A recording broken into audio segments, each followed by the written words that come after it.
Hello, this is game 2 from the Chicago Open. Let's get it started.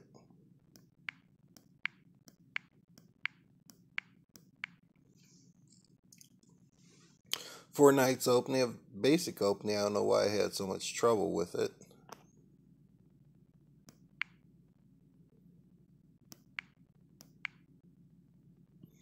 It took me forever to decide what I wanted to do here. I came up with this bad move. I know I'm supposed to play bishop b5 or bishop c5 so that I don't lock in the bishop. And once you lock in your bishop, then it tends to get in the way of your other pieces.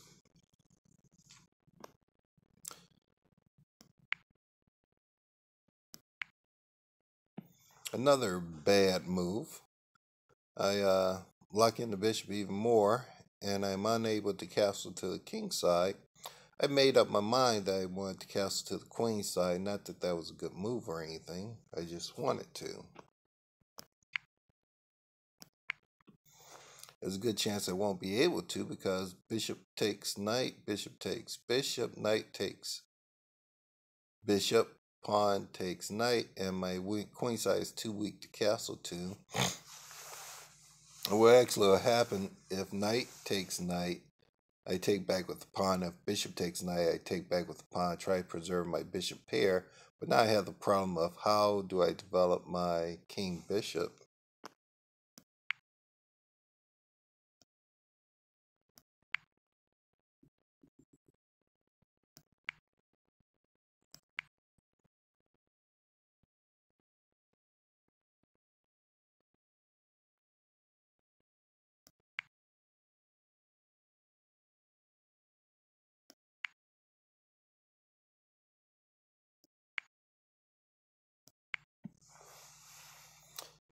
At this point, I'm trying to exchange off queens, and it was taking me forever to make these little bad moves.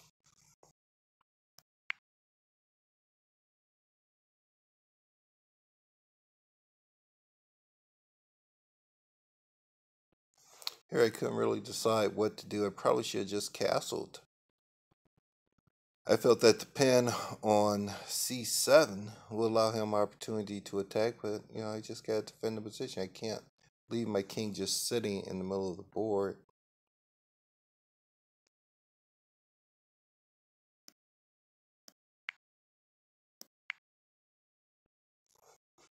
There's another opportunity. I have to play queen e6 to exchange off queens,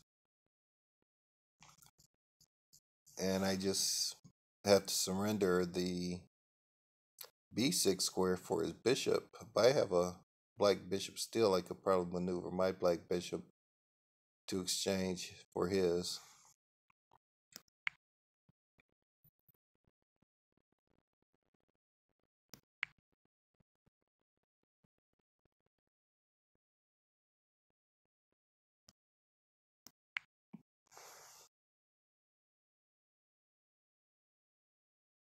I'm not sure if that's a really good square for the queen.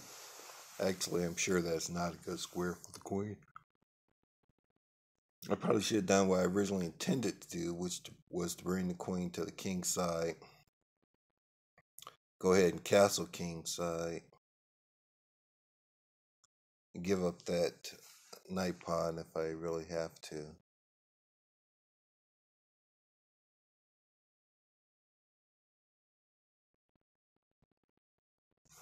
I changed my mind about going to h5 for some reason. I don't know what it was. Oh, I thought that rook f3 would be really bad for me.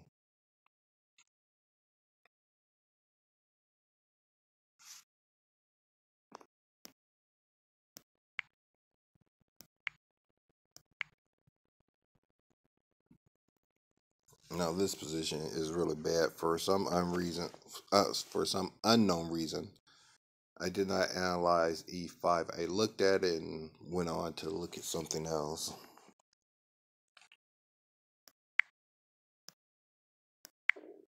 And now I'm in a lot of trouble. My original idea was play knight to d7.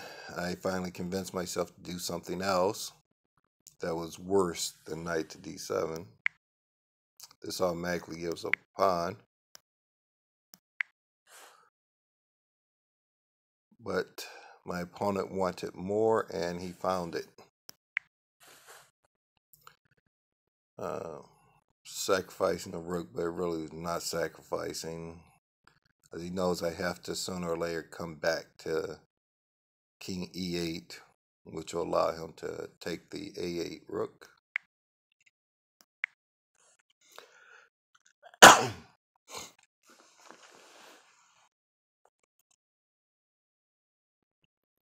I should have gone back to e8.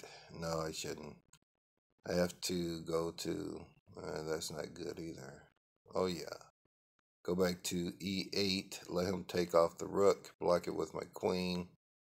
And after queens are exchanged, I am 1, 2, 3, 4, 1, 2, 3, 4, 5. I'm 2 pawns down, which is as good as a lost position. So I said, well, let's try something else. Now this is actually worse than going back to king e8, but it's more complicated and slightly more complicated. And white could go wrong. He didn't, but he could have. Now this is not the quickest way to one position, but it's effective enough.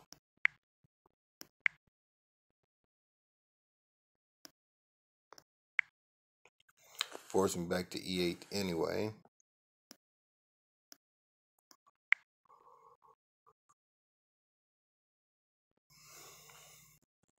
And I really didn't think the c6 queen move was necessary, but it worked fine.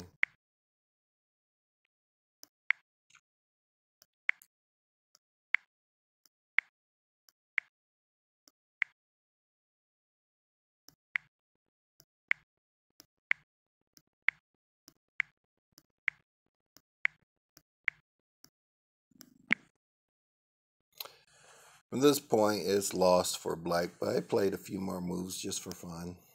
Or maybe I didn't. I did, but I didn't record them. Okay.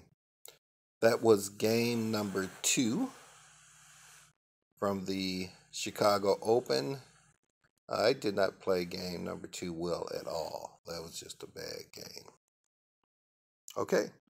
Bye for now.